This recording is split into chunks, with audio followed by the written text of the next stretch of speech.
إندونيسيا مش دولة، ده عالم تاني فيه أكتر من 17,000 جزيرة. كل جزيرة ليها طابع خاص وشخصيتها، وفيها جزر لحد النهاردة ناس فيها متعرفش أي حاجة عن التكنولوجيا وأكنك رجعت 1000 سنة لورا.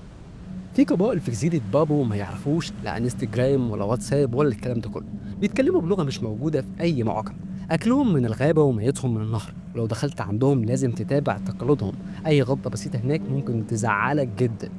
في قبائل اسمها التورجا يعملوا جنازات غريبة من الخيال، الميت ممكن يفضل قاعد معاهم لشهور، بيلبسوه بيقعدوه وبيتكلموا معاه ويوكلوه كمان ويشربوه، وبعد كام سنة كده بيتوفى، ودي عاداتهم ودي تقاليدهم. في قبيلة تانية اسمها داني في بابو، الستات بيقطعوا صباع من صوابعهم لو حد قريبهم مات. التقاليد دي قديمة جدا لكن عندهم ده احترام، وكل صباع ناقص وراه قصة موت حزينة، وبالرغم من كده الابتسامة ما تفرقش وشهم نهائي.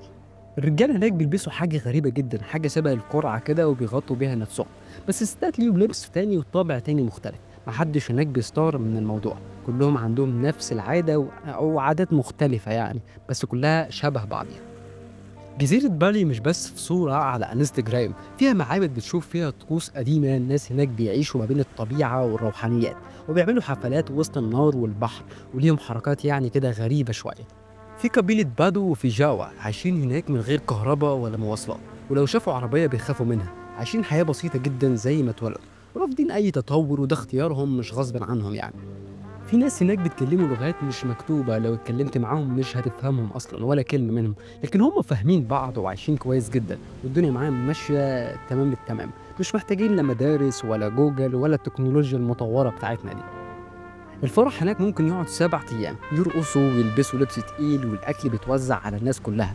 حتى الغريب إن الجواز هناك مش مجرد ورقة، ده عرض كبير فيه طقوس ما بتتكررش غير مرة واحدة في العمر. اندونيسيا مش بلد لو دخلتها ممكن ما تخرجش منها زي ما دخلت. مش بس طبيعة ساحرة، ده عالم جوه عالم تاني، من أغرب العادات لأجمل المناظر، من الناس البسيطة لحضارة عمرها آلاف السنين. كل جزيرة ليها قصة، وكل قبيلة ليها طقوس. لو حبيت تعيش مغامرة حقيقية لازم تزورها بنفسك. يا رب يكون عجبك الفيديو. السلام عليكم.